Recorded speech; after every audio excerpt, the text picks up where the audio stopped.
মোহাম্মদ আব্দুল কাদের শিকদারের একমাত্র কন্যা মুসাম্মাদ তসলিমা গ্লিসারিনের সহিত 5 লক্ষ টাকা দেনমোহরে বিবাহ বন্ধনে আবদ্ধ হইলাম। বলো বাবা, কবুল?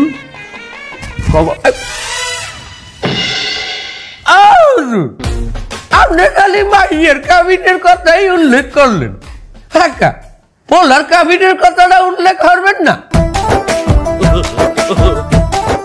আমার পোলারে হেরা কত কাবিন দেবে এটা উল্লেখ করবেন না?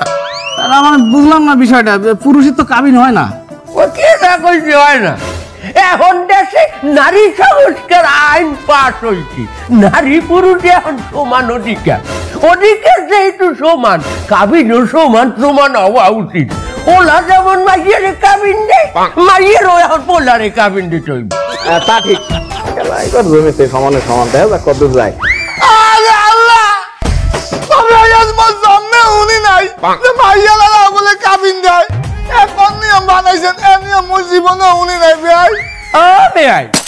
আপনার জন্মে আপনি না দেখছেন, এই জন্মের নারী মধ্যে এই সব জিনিস দেখতে আসেন না।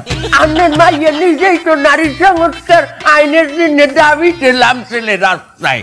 তার এখন ওরে যদি আমার পোলারটাকে বিয়ে দিতে হয়, আমার পোলারও সমান অধিকার দিতে হইবে।